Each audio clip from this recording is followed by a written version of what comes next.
Hello students, in science 2 we are studying about the third chapter, life processes in living organism part 2. In the previous video we have seen the sexual reproduction in plants.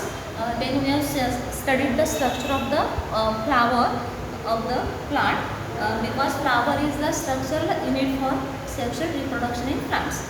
Then here we can observe the original flower, hibiscus flower. Here the outermost wall is green part, it is the calyx. The red color part, it is the corolla. Then here these are the androeciums. Then at the basal part a solan ovary is present, it is called as solan part is present, it is called as ovary.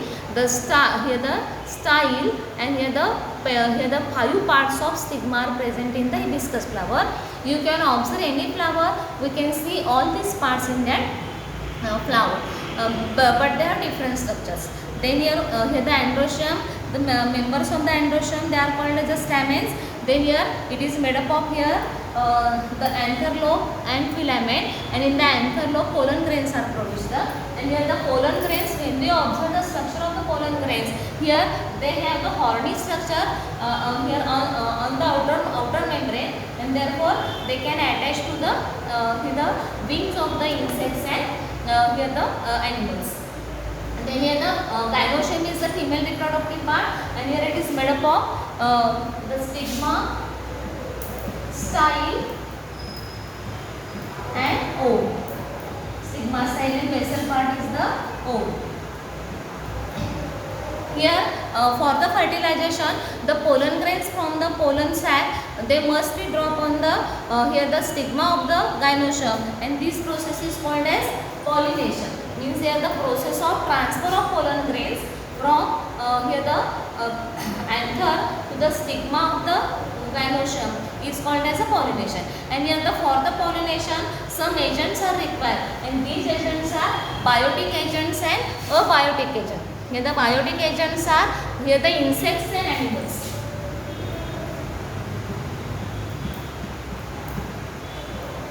Biotic agents are insects and animals, and abiotic agents are that of wind and water.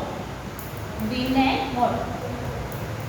Here when the insect they here the fly from one flower to another flower, here the pollen grains are attached to their legs and neck, and here the pollen grains are dropped on the stigma of the another flower. Then the animals are so useful for pollination.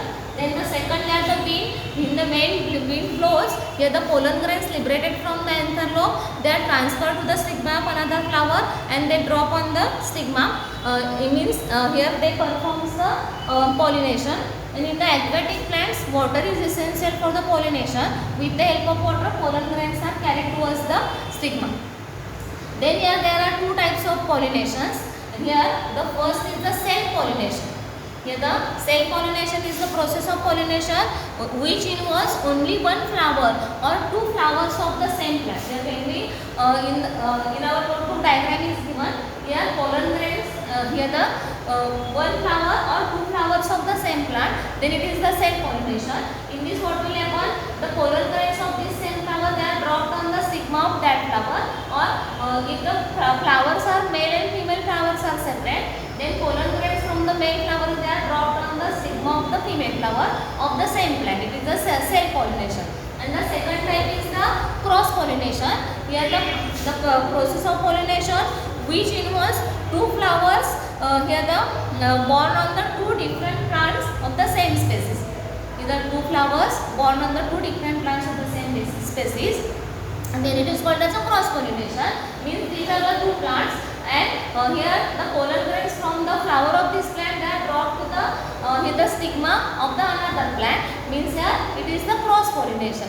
Means by the self-pollination and cross-pollination takes place in case of the plant, and when we produce the many hybrid varieties of the flowers, or here the some crop plants, there are some cereals, legumes, then here the cross-pollination is done artificially, and here the pollen grains of the desired variety or the characteristic good character having the plants having good characteristic, they are transferred with the help of the forceps or brush on the stigma of the another plant of the same species. Means here we can make the artificial pollination to produce the hybrid varieties of the plant. Then here after after the transfer of pollen grains, here the fertilization takes place. Then first we have to study about the structure of the ovary. Then the gynoecium is made up of stigma, style and basal solid part called as the ovary. Here the ovary contains here the one or many ovaries, and here we have seen embryo sac is developed in each ovule by the process of meiosis, and this is called as the embryo sac. We have to study the structure of this embryo sac. हे भ्रूणकोश असं त्याला म्हणतात बा. Here this embryo sac is produced by the process of meiosis, and it contains haploid egg cell, which contains same number of chromosomes, haploid egg cell, and 2 haplopolar nuclei, and 2 haplopolar nuclei, and here the antipodal cells are present. And when we see the structure of this embryo sac, it is the ovule. This ovule is protected by the double layered membrane. Ovule is protected by double layered membrane, and there is a small gap.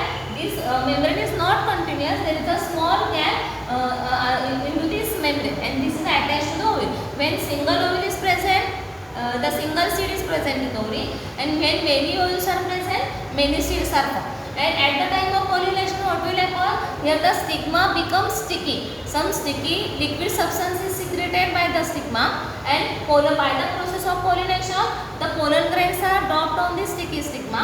Here these pollen grains absorb the sticky substance and it germinates.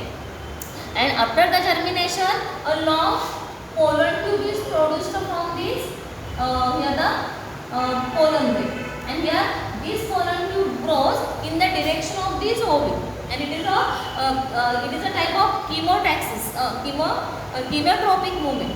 In the 9th standard we have seen it. It occurs due to the chemicals. In this pollen tube grows in the direction of the ovule, and here when single pollen tube germinates, here the 2 male gametes are produced. When single pollen grain germinate, then the 2 male gametes are produced here, and here this pollen tube grows in the direction of this ovule, and it enters through this small crack present at the tip of the ovule, and it breaks open. Here this pollen tube grows in the direction of this ovule, and it enters through this gap, and it breaks open. These 2 male gametes are liberated, and here one male gamete unite with this egg cell, and it forms the zygote. It forms the zygote. One male gamete unite with the egg cell, and it forms the zygote, and another male gamete unite with the two polar nuclei, and it forms the endosperm. It forms the endosperm. Means here the process of combination of here the male gamete and female gamete is called as fertilization.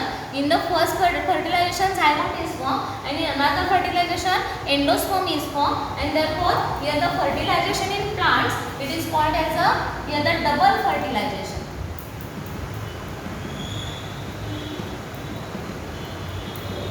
It is called as double fertilization. Here the from the zygote the embryo is developed, and here this embryo get converted into the seed, and here the endosperm provides the nutrition to the growing embryo. Here this endosperm provides the nutrition to the growing embryo, and here in case of the plants, here from the ovule develops into the seed. This ovule develops into the seed, and here the outermost part of the ovary, it get developed into the fruit. After fertilization, the ovule get developed into the seed, and the part of the ovary, outermost part of the ovary, it get developed into the fruit. म्हणजे फळाचा जो गर असतो पाहता, ह्या ओव्हरीचा जो बाहेरचा भाग आहे त्याच्यापासून फळाचा गर तयार होतो, आणि ओव्हल पासून काय तयार होत असतं, या ठिकाणी सीड्स तयार होतात. when single ovule is present, single seed is formed, and when many ovules are present, many seeds are formed in the fruit. And then here when the seeds, when the fruits breaks open, the seeds fall on the ground, and here these seeds under favorable condition they germinate, and here from the seed here the new plantlet is produced. Here from the seed the new plantlet is produced. Means here in this stage, here the sexual reproduction in plants takes place with the help of the flower. Flower produces seeds, and the seeds germinate to produce the new plant, and here and the new plant is produced with the help of the seeds.